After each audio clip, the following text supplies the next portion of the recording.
that the hope of Jesus is that we would be one with one another, that we would know him as the one who taught us to love, not because it was easy, but taught us to love and to share. So what it means for us to be one. But as he is sharing these words, in that first 5 verses of chapter 17, there's a glory word, 5 of them, just in those verses. Glorify, lifting up God. And in that moment, being able to lift up those around as well. That when we glorify God, we are also glorifying that which God has created, heaven and earth. Brothers and sisters, those within the family of God. And as Jesus prays for us to hear that admonition that he asks of God, to watch over them.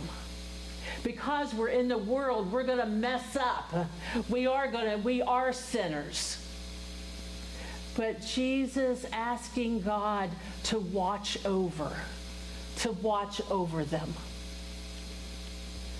Last night at some point, Rachel sent me a picture. So I finally looked at it at midnight, but anyway, I don't know when she sent it. But she sent me a picture of Emery asleep. And, there is no more wonderful picture than to see a sleeping child. But Emery had gotten these little eye covers. What do you call that? It goes across your eyes to sleep at night. A mask. And it was in the shape of a unicorn. So it had little attachments to it. And so here she was, down asleep with her little kitty cat, and her mask on at an angle, and just a wonderful face, and we come and realize that we have opportunities. We have opportunities to be an impact. And as this church has been an impact on Emery, she knows many of your names. And she particularly has her favorites. but anyway, it is the way in which you're leaving an imprint on her that will last throughout her lifetime. And that's the joy of what church can do for our children and youth. I think about Anna Floyd, who was reared up in the church, that she has been a part. And the way in which she has excelled in so many aspects of life. But to know that her grounding is within the church. And so we are thankful that we can continue to help form. And yesterday we had a whole host of folks in the gym celebrating blue and gold, the way in which the scouts move up to another level or cross the bridge into leaving Cub Scouts and going into the troop.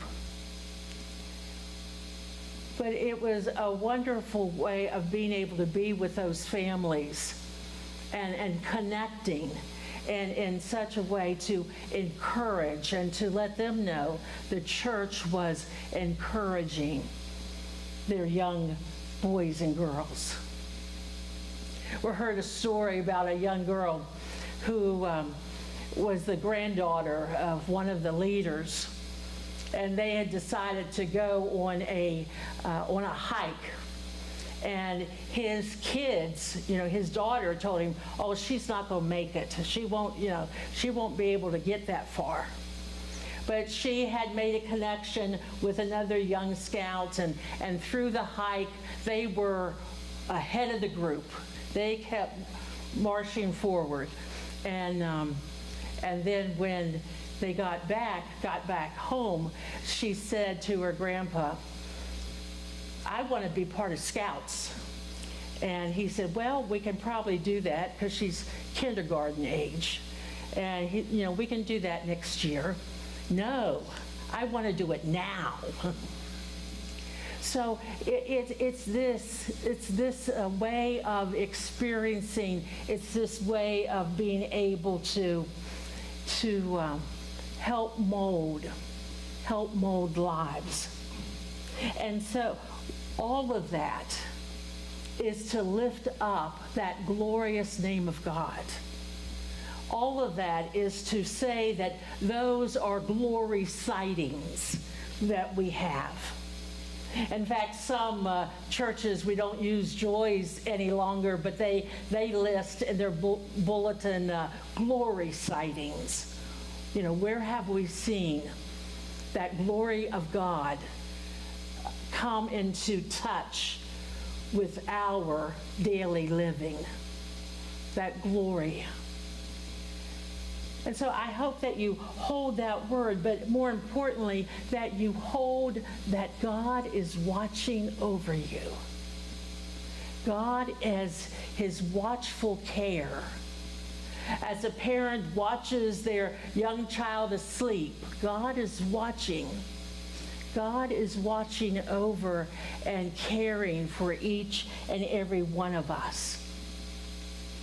Even though we're in the world, even though we are sinful, even though we mess up, God watches over.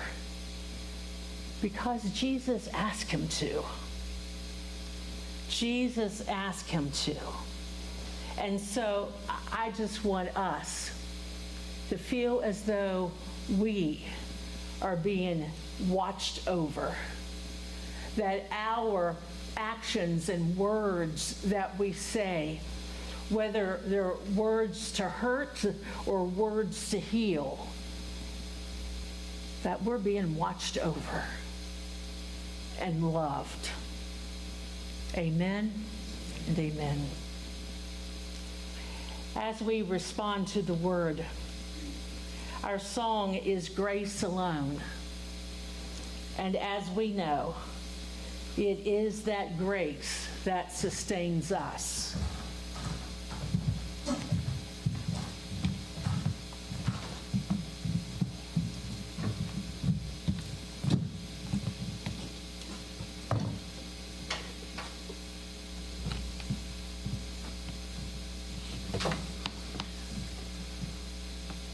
I know you mentioned last week, Helen, that you appreciate the songs we're picking, but when I go to pick out songs, I've got a list, and I'm usually looking through there, and I think God is drawing me to certain songs. I just feel like that. And I ask him to. I ask him to lead me, and I feel like it seems like it works out with the sermons a lot, and just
blessing left behind is only by His grace.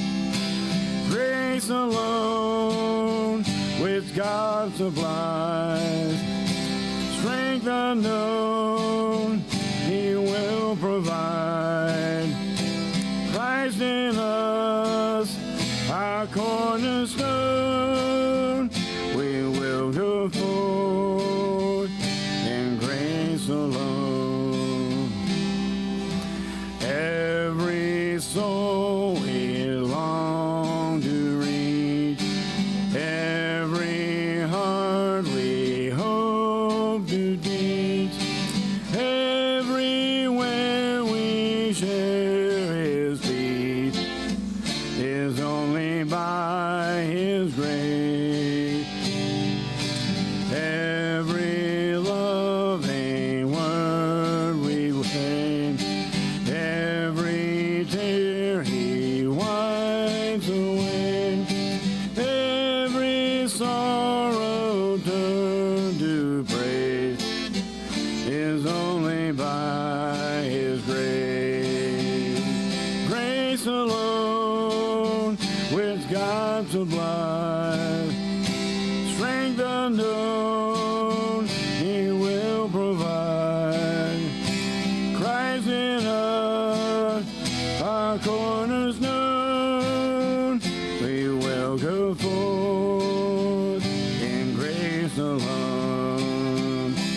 Christ in us, our cornerstone, we will go forth in grace alone.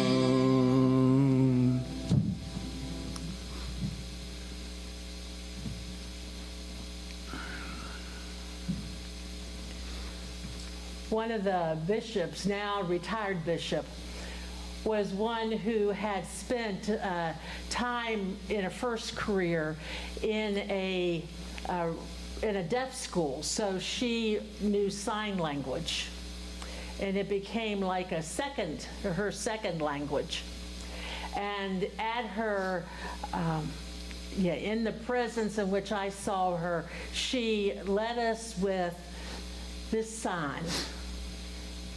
And it is, in sign language, it's the sign for joy. It's like you're applauding. It's woohoo, as we might say.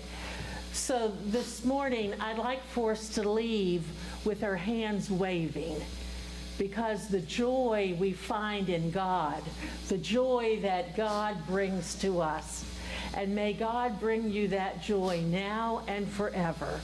Amen. Amen. Grace alone, which God supplies. Strength unknown, He will provide. Christ in us, our cornerstone, we will go forth in grace alone. Christ in us,